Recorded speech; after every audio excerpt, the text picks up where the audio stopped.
Oi, gente, como é que vocês estão? Eu sou a Aline e esse é meu canal. Hoje eu vou trazer para vocês de novo um pouco sobre o DataCamp. Tava rolando algumas dúvidas em relação a uma parte do DataCamp, que é a parte de projetos. Vamos lá. Eu tô aqui na tela inicial, né, de projetos aqui do DataCamp. E qual que é a proposta desse menu? Basicamente, é você conseguir resolver um problema do começo ao fim. Então, tipo, você pegar uma análise de dados desde o começo, desde a parte de leitura de dados, fazer transformação, por exemplo, criar alguma variável super preciso. Tem alguns casos que você vai fazer alguns modelinhos, vai criar um modelo de previsão, enfim. E aí você vai resolver o problema até o final. Hoje eu vou mostrar para vocês um projeto aqui que chama Introduction to DataCamp Project. Aqui nessa página vocês conseguem ver que eles mostram que existem 83 projetos. Isso é o número total de projetos que eles têm disponíveis para serem feitos. Eu vou colocar para vocês aqui na tela também o número, porque se vocês forem ver aqui tem um filtro do lado.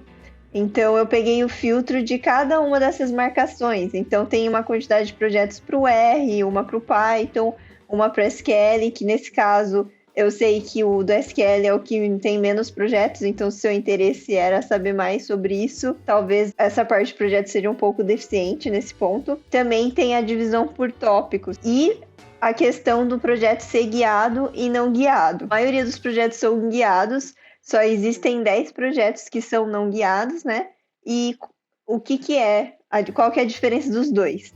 O guiado, basicamente, vocês vão receber instruções que vocês vão seguindo para fazer a análise. Enquanto o não guiado, eles deixam aberto. Eles vão falar, tipo, o problema é isso aqui. Você precisa construir um modelo que vai verificar se o seu cliente é do gênero feminino ou masculino. E aí você vai fazer tudo sozinho. Se fosse no guiado, ele ia pegar e ia explicar desde o começo. Olha, você vai ler a base, olha, você vai pegar a variável de gênero e você vai ter que fazer um tratamento em cima dela, você vai ter que remover os casos nulos, enfim. Ele ia explicando passo por passo. Eu vou abrir agora esse projeto aqui que chama Introduction to DataCamp Project. Se vocês assinarem o DataCamp, eu acho que é muito legal vocês começarem o projeto por ele, se vocês tiverem interesse, porque ele é bem rapidinho. Eu fiz ele aqui antes de gravar, só para ver o que tinha dentro. E assim, foi coisa de 5 minutos e vocês já vão entender a lógica dessa parte de projetos. Então vamos lá. Então aqui a gente está abrindo essa parte, né, do projeto aí, de introdução. Então a gente tem duas visões aqui. A gente tem esse lado, que é muito parecido com o que eu já mostrei para vocês no outro vídeo sobre as aulas mesmo do DataCamp. Basicamente, as instruções vão estar todas desse lado. E aqui do lado esquerdo... Eu sempre confundo esquerda com direita, gente. Então, do lado esquerdo...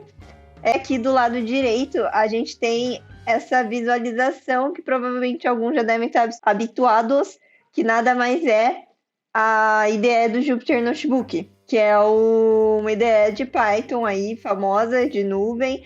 Você também pode usar ela localmente, enfim. É a IDE mais utilizada para notebooks no Python. Então, se vocês forem ver, aqui eles estão falando, né, tudo que eles querem falar sobre como funciona a questão de projetos e tal. Mas basicamente se você já mexeu com o Jupyter Notebook na vida, você já vai conseguir mexer com essa parte de projetos. Porque que acontece?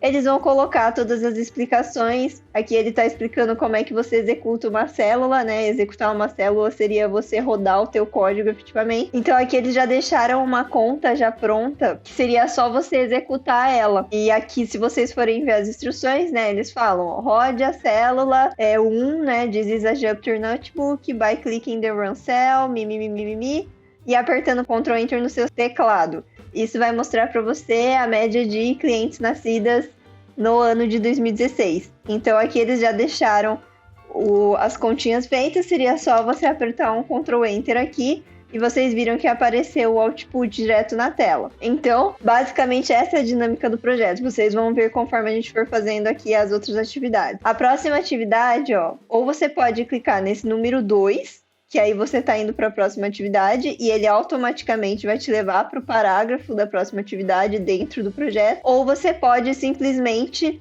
descer aqui na barra de rolagem mesmo, que você vai ver que quando você clicar aqui, mudou para o 2 aqui do ladinho. Então, o que geralmente acontece é que eles separam, tipo, uma atividade por parágrafo dentro desse notebook. Aqui, basicamente, né? De novo, eles passaram as instruções, aí é só você colocar o seu nome aqui na função e rodar ela. Então, vamos lá. Aí eu vou rodar, aí a função executou. Beleza. Vamos para a atividade 3. Aqui já começa uma atividade um pouco mais relacionada com Python, né? Que basicamente eles estão falando para você printar esse data frame aqui. E aqui tem um ponto importante, né? Se vocês forem visualizar o código, para quem já sabe um pouco de Python e para quem não sabe também, aqui eles estão usando a biblioteca, uma das bibliotecas mais famosas de Python, que é o Pandas, e eles estão usando o método de ler CSV, que é o read CSV. Então, o que acontece? Como eles têm essa infraestrutura deles dentro da nuvem, esse dataset está lá dentro da nuvem deles. A gente não consegue, por exemplo, ver onde esse arquivo está para a gente dar uma olhada no arquivo. A gente não consegue fazer isso. Eu até procurei um jeito de talvez tentar baixar o arquivo localmente, mas assim, não consegui achar. Então, se alguém souber, comenta aí. Mas eu acho que eles devem ter sido, assim, bem criteriosos, né? Para ninguém conseguir baixar os dados aqui, porque eu acredito em alguns dados que as empresas forneceram exatamente para a pessoa que assina o DataCamp estudar. E esses dados talvez não possam ser vazados. Então, eles fizeram de um jeito que você consegue utilizar o dado dentro da plataforma, mas você não consegue baixar localmente. E por que eu estou falando isso? Porque por ele ser um Jupyter Notebook, ele funciona normal, como se você fosse mexer em qualquer plataforma dele. Então, se você vier aqui em File, ó, você tem a opção Download As e você consegue baixar esse notebook para sua máquina. Só que, ok, você baixa o notebook para sua máquina, mas você provavelmente não vai ter o data frame que você usou para fazer as análises. Então, isso é um ponto de atenção que vocês precisam verificar. Então, vamos lá. O que ele está fazendo aqui? Ele basicamente está lendo esses dados lá da nuvem deles. E daí eles estão falando para a gente printar o começo desses dados. Então, vamos lá. Aí aqui a gente printou, né? Fez o que eles pediram. E agora eu vou mostrar pra vocês o jeito de checar se você tá fazendo o seu projeto corretamente. Vocês viram que até agora eu fui executando as células e nada aconteceu, né? Dá a impressão que eu tô fazendo tudo certo e tá tudo ok. Mas a realidade é que a gente tem esse botão aqui do ladinho que chama Check Project. Basicamente, ele vai validar se o que você fez está correto. Então, você vai vir clicar nele. Você vai ver que começa a rodar as bolinhas ali. E aí, ó, ele já falou que até a atividade 4 tá tudo certo. Só que a 4 a gente nem chegou lá, né? Detalhe, gente. Achamos um bug ao vivo aqui, ao vivo mais ou menos. Vamos ir para a próxima atividade. Porque que deu certo, né, na atividade 4. O que é a tarefa daqui? Basicamente, a gente tinha que colocar um título aí para o gráfico, né? Tá vendo que ele tá sem nada, né? Ele tá sem título. Então, a gente só teria que pôr isso aqui. E por isso que ele passou, né? Porque 3 pontinhos é uma string. Então, ele considerou que a gente tivesse feito certo. Beleza. Aí, aqui, a gente chegou, né? No pedacinho aqui que a gente fez errado. Na verdade, a gente nem fez, né? Mas toda vez que você não faz a questão, teoricamente é para ficar dando errado, né? Porque você não fez ainda. Então, as possibilidades são: vai aparecer essa parte de baixo e você vai conseguir identificar, por exemplo, o que tá dando errado. Aí ele tá falando, ó, o market share da Samsung era para ser 20,5, porque basicamente ele só queria colocar a informação de market share aqui dentro. Só que ele já passou os dados pra gente, entendeu? É basicamente isso. Então ele tá falando isso, que o valor tá errado. Outro projeto, e aí vocês podem ter mais noção do que pode acusar erro, porque em alguns projetos, por exemplo, eles vão falar: você precisa criar tal método. E aí você vai criar o método, às vezes a sua função não está se comportando do jeito que era para se comportar, não está gerando os resultados que eram para gerar. E daí aqui nesses testes, eles vão meio que falando o que está dando errado, e dessa forma você consegue identificar mais rápido como corrigir sua função. Aqui no nosso caso, esse projeto, assim, ele é bem tranquilinho, né? Porque, na verdade, eles só querem que você entenda como é que funciona a questão de projetos aqui dentro. Então, por isso que eu tô até fazendo ele um pouco mais rápido. Ali eu só coloquei os market shares, né? E vou mandar rodar. Aí, beleza, atualizou aqui. Agora vamos testar de novo para ver se a gente fez certo. Então, esse botão ele fica aqui disponível sempre e vocês podem ficar testando a cada vez que vocês escreverem o código aí, que vocês julgarem que é pertinente fazer o teste. E a última questão, né, que basicamente é falar se você está preparado para estudar no DataCamp. Então, true ou false? A gente põe true, né? E pronto, ó, quando você termina o projeto, aparece essa telinha aqui e aí você vai dar um finish e pronto. Aí vai sair da tela. Outra coisa que eu posso mostrar para vocês. Esse exemplo anterior que eu mostrei foi o exemplo de um projeto guiado. Vocês viram então que nesse projeto guiado, para cada parágrafo você tem uma atividadezinha e eles explicam exatamente o que é para ser feito no decorrer aí do notebook. No caso de projetos não guiados, eu vou mostrar para você como funciona.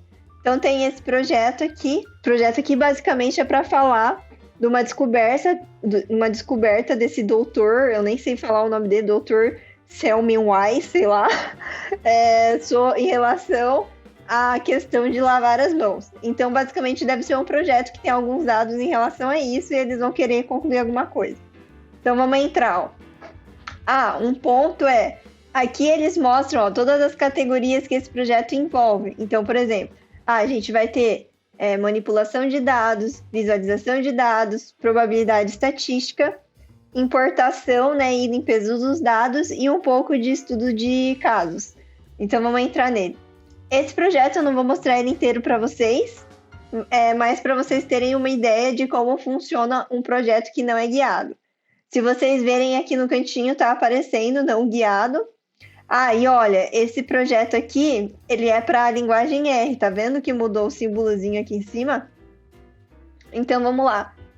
Não muda muita coisa do outro, se você for ver, né? Mas aqui, ó, você vê que tem as instruções, não tem aqueles passos que a gente viu no projeto anterior, porque nas instruções eles vão falar tudo que você precisa fazer. Mas basicamente aqui a gente tem as instruções e aqui, ó, se vocês forem ver no próprio notebook, ele dá o dicionário de dados, né? O dicionário de dados é o que a gente chama dessa explicação de colunas aqui, que ele explica, ó, tem o ano, tem os nascimentos, as mortes e a clínica. Esse projeto, ele tem 2 bancos de dados, que é o de clínica e o de hospitais. E aí ele só tá explicando o que tem em cada um deles. E ele só escreve o primeiro parágrafo, ó, que é a leitura dos dados, e depois ele já fala, ó, use essa célula para você começar a sua análise e adicione tudo que você gostaria de adicionar. Então, basicamente, é tipo você fazer uma coisa livre, que é o que realmente acontece na vida real, né? Você, quando pega um problema, assim, num ambiente de trabalho, você vai pegar um problema, assim, alguém vai te falar, tipo, eu quero saber por que teve um resultado ruim no dia tal das campanhas de e-mail. Aí você vai ter essa informação. Aí a parte mais técnica, que é você saber de onde puxa os dados, como você vai identificar o que aconteceu nesse dia, que variáveis você vai pensar em usar para tentar entender por que caiu, né? Por que teve essa oscilação, enfim. Tudo isso vai sair da tua cabeça, que é a mesma coisa do projeto guiado. Aqui eles ainda dão uma ajuda, né? Ó, ele fez algumas perguntas aqui, quais são as taxas de morte, qual que é a taxa média de morte antes e depois de ter introduzido essa questão de lavar as mãos na sociedade. Ou seja, ele ainda dá mais uma facilitada, porque você não vai começar, tipo, completamente zerado. Eu acho que eu englobei, assim, tudo que dava para falar dessa parte de projetos. Se vocês tiverem mais dúvidas sobre o assunto, por favor, comentem aí embaixo. Eu gosto muito de ver vocês comentando, porque me ajuda demais a saber qual tipo de conteúdo vocês querem ver e o que vocês gostam de assistir efetivamente. Então não deixem de comentar e não deixem de se inscrever e de curtir o vídeo, porque se vocês curtirem o meu vídeo, o alcance dele vai ser maior. Todo mundo vai sair ganhando nessa. Até mais, gente!